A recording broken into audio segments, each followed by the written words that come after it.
الرحمن الرحیم المالک یہ ہے کہ کرسمس کے متعلق دسمبر کی 25 تاریخ کو کرسمس منائی جاتی ہے۔ کرسمس دسمبر کی 25 تاریخ کو ہمارے ہندوستان میں ایک عیسائیوں کا تہوار ہے، اور اس تہوار کو وہ لوگ عیسیٰ نبی علیہ السلام کی طرف منسوب کرتے ہیں۔ عیسائیوں کا یہ عقیدہ، یہ کہنا ہے کہ 25 دسمبر کو سیدنا عیسیٰ نبی علیہ السلام کی پیدائش ہوئی ہے۔ نعوذ باللہ، ان کے عقائد کے مطابق 25 دسمبر کو اللہ تبارک و تعالی نے حضرت عیسیٰ علیہ السلام کو جنا ہے۔ نعوذ باللہ من ذالک، یہ سراسر غلط ہے، قرآن کے خلاف ہے۔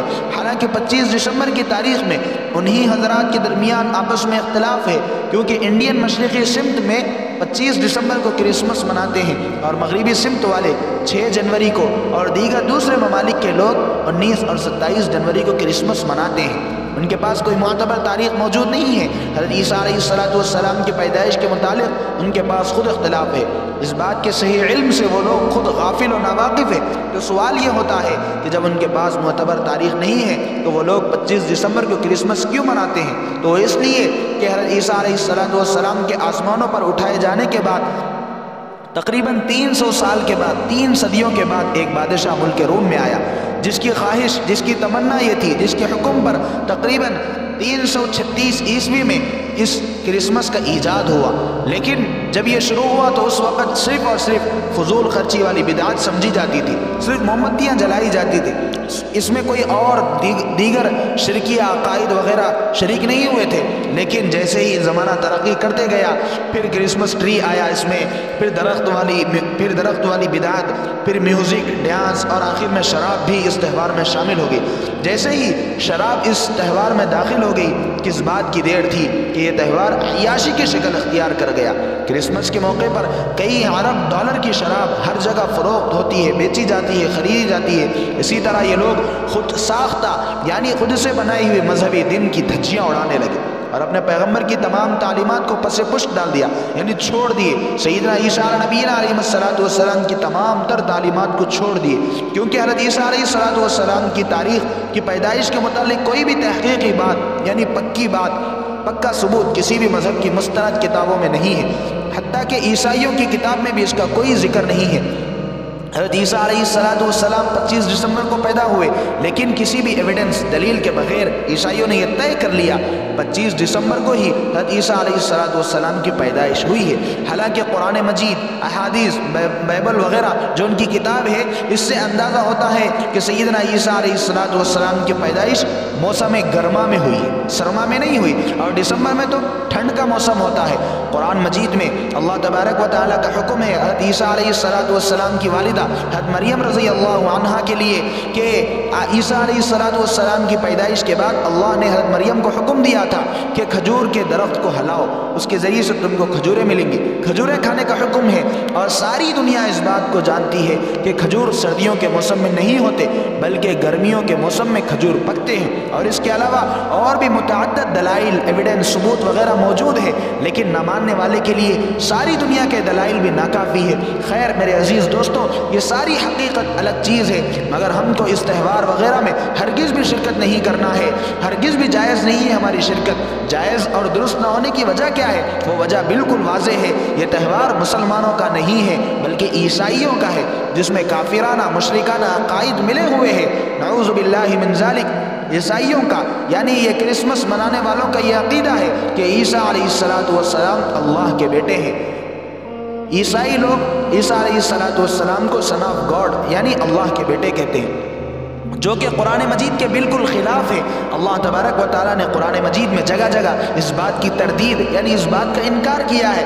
سورہ اخلاص میں ہے کہ لم یلد ولم یولد، اللہ تبارک و تعالیٰ نے نہ کسی کو جنا ہے اور نہ ہی اللہ تبارک و تعالیٰ کو کوئی جنا ہے، نہ اللہ کی کوئی اولاد ہے اور نہ ہی اللہ کسی کی اولاد ہے۔ ہم عیسائیوں کے نقطہ نظر کو دیکھیں تو پتہ چلتا ہے کہ وہ شرک کرتے ہیں، یعنی اللہ تبارک و تعالیٰ ہی کی طرح حضرت عیسیٰ علیہ السلام کو بھی معبود و خدا سمجھتے ہیں یا خدا کا بیٹا سمجھتے ہیں۔ یہ تو شرک ہے، اور شرک کے بارے میں خدا کا اٹل فیصلہ، کھلا فیصلہ ہے کہ ان اللہ لا یغفر ان یشرک بہ، اللہ تبارک و تعالیٰ اس بات کو معاف نہیں کریں گے کہ اللہ کے سوا کوئی معبود تم ٹھہرا لو۔ لا یغفر ان یشرک بہ ویغفر ما دون ذلک لمن یشاء، اور اس کے علاوہ اللہ جس کو چاہے معاف کر سکتے ہیں۔ جب ان کا عقیدہ شرک والا ہے تو ظاہر بات ہے کہ ان کے جو مذاہب میں عبادات کیے جاتے ہیں، تہوار وغیرہ منائے جاتے ہیں، وہ بھی شرک کیا ہو یا شرکیہ چیزوں پر مشتمل ہو۔ تو میرے عزیز دوستو، ہم کو چاہیے کہ ہم ایسے تہوار پروگرامز وغیرہ میں ہرگز بھی شریک نہ ہو، اس سے جتنا چاہے اتنا ہی دور رہیں، کیونکہ اس میں بہت سے مشرکانہ عقائد، بت پرستانہ عقائد وغیرہ شامل ہوتے ہیں۔ عیسیٰ علیہ السلام کی اصل تعلیمات سے ان کا مذہب بالکل خالی ہے۔ کرسمس یا عید میلاد مسیح دراصل ایک غیر مستند اور بعد کی ایجاد کردہ، یعنی بعد کے دور میں ایجاد ہوئی چیز ہے، جس کا اصل عیسوی تعلیمات سے، یعنی سیدنا عیسیٰ علیہ السلام کی تعلیمات سے کوئی تعلق ہے ہی نہیں۔ ہم لوگ ہر اس چیز کے اندر شرکت کر سکتے ہیں جس میں کوئی مذہبی روح یعنی رواج و رسومات نہ ہو، مگر قلبی دوستی عیسائیوں سے، اغیار وغیرہ سے ہرگز بھی درست نہیں ہے۔ ان کی بیماری میں ہم ان کی عیادت کریں، ان کے کاروبار میں ہم پارٹنرشپ رہیں، ان کی شادیوں میں جائیں، مگر وہاں پر بھی حلال و حرام کی چیزوں کا خیال رکھیں، حلال و حرام کی تمیز کو باقی رکھیں۔ تو ان تمام باتوں کی اسلام نے گنجائش دی ہے۔ ان کے ساتھ رواداری، ان کے ساتھ محبت ہو، لیکن قلبی دوستی ہرگز بھی نہ ہو۔ اللہ کا فرمان ہے، یا ایھا الذین آمنوا لا تتخذوا اليهود والنصارى۔ میرے عزیز دوستو، یہاں پوائنٹ کی بات یہ ہے کہ ان کی عبادات وغیرہ میں ہم کو ہرگز بھی شامل ہونا نہیں ہے۔ حضور اقدس صلی اللہ علیہ وسلم کا صاف ارشاد ہے کہ من تشبہ بقوم فہو منہم، یعنی جس کی زندگی جس مشابہت اختیار کرنے میں گزری، اس کا ساتھ کل قیامت کے دن اسی مشابہت کرنے والوں کے ہوگا۔ حضور اقدس صلی اللہ علیہ وسلم نے ہر معاملے میں ان کے برعکس رہنے، ان کے خلاف رہنے کی ہم کو تعلیم دی ہے، چاہے رمضان کی سحری ہو، افطار ہو۔ حضور صلی اللہ علیہ وسلم نے سحری کھانے کا حکم اس لیے دیا کہ یہود و نصارہ سحری نہیں کیا کرتے تھے۔ افطار میں جلدی کرنے کا حکم اس لیے دیا کہ وہ لوگ دیر سے افطار کیا کرتے تھے۔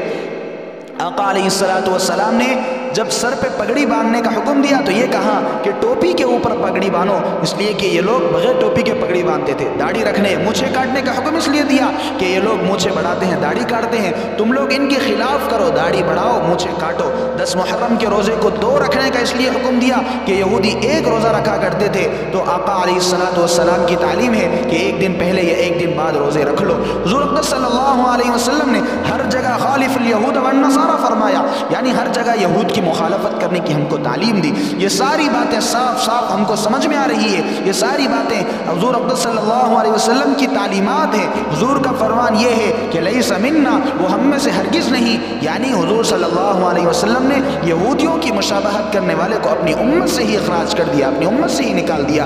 ایک روایت میں یہ بھی لکھا ہوا ہے کہ وَتَشَبَّهَ بِهِمْ حَتَّى يَمُوتُوا وَهُوَ ذَلِكَ حُشِرَ مَعَهُمْ يَوْمَ الْقِيَامَةِ، یعنی ان کی مشابہت میں ہی اگر کسی کا انتقال ہو گیا تو وہ کل قیامت کے دن انہی لوگوں کے ساتھ اس کا حشر ہوگا، انہی لوگوں کے ساتھ اٹھے گا۔ اللہ تبارک و تعالی ہم سب کی حفاظت فرمائے۔ تو میرے عزیز دوستو، ہم ان کے مذہب میں کوئی مداخلت نہیں کر رہے، لکم دینکم ولی دین، وہ جس طرح چاہیں اس طرح رہیں۔ ہماری دعوت ان کو اسلام سمجھانا، اسلام بتلانا، یہ ایک الگ چیز ہے، لیکن وہ جس طرح کچھ بھی رسومات کرے، ہمارا اس سے کوئی سروکار نہیں۔ ہم اپنے مذہب میں، ہم اپنی تعلیمات میں، ہم اپنی عید وغیرہ میں خوش رہیں، اور میرے عزیز دوستو، ہم اپنے دینی فریضے کو ہرگز بھی نہ بھولیں۔ اس موقع پر کوئی بھی مذہبی پروگرام ہو، ہم اس میں ہرگز بھی شرکت نہ کریں، نہ ہی ان کو وش یعنی مبارکبادی کریں، کرسمس ڈے یا میری کرسمس وغیرہ، ہیپی کرسمس وغیرہ کہہ کر ہرگز بھی اس میں کوئی مداخلت نہ کرے، کوئی شرکت نہ کرے، کیونکہ یہ جملہ قرآن و حدیث کی روشنی میں سراسر غلط ہے۔ ہم ان کے معاون ثابت ہو گئیں گے اگر ایسا کہیں گے ہم کہ ہیپی کرسمس، تو ہم ان کو حوصلہ افزائی کرنے والوں میں ہمارا شمار ہو جائے گا، کیونکہ وہ لوگ جس عقیدے کے ساتھ کرسمس مناتے ہیں وہ عقیدہ بالکل غلط ہے۔ نہ ہی ہم ان کو مبارکباد دے اور نہ ہی ان کی مبارکبادی کو قبول کرے۔ ہمارا یہ عقیدہ ہے کہ حضرت عیسیٰ علیہ السلام اللہ تبارک و تعالیٰ کے بندے اور رسول ہیں۔ اگر ہم ان کو مبارکبادی دیں گے تو ہم اس عقیدے سے پھر جائیں گے، کیونکہ ان کا عقیدہ ہے کہ عیسیٰ علیہ السلام نعوذ باللہ اللہ کے بیٹے ہیں، جو کہ قرآن شریف کے میرے عزیز دوستوں بالکل خلاف بات ہے۔ اگر کوئی ہم کو مبارکبادی پیش کرے تو ہم خاموشی اختیار کر لیں یا شکریہ کہہ کر اس بات کو ٹال دیں۔ اللہ تبارک و تعالیٰ سے دعا ہے کہ اللہ تبارک و تعالیٰ ہم سب کو اسلام کے احکامات کو سمجھنے اور اس کی پیروی کرنے کی توفیق عطا فرمائے۔ جو حضرات سنت ادا نہ کیے وہ سنت ادا کر لے۔ وآخر دعوانا ان الحمد للہ رب العالمین۔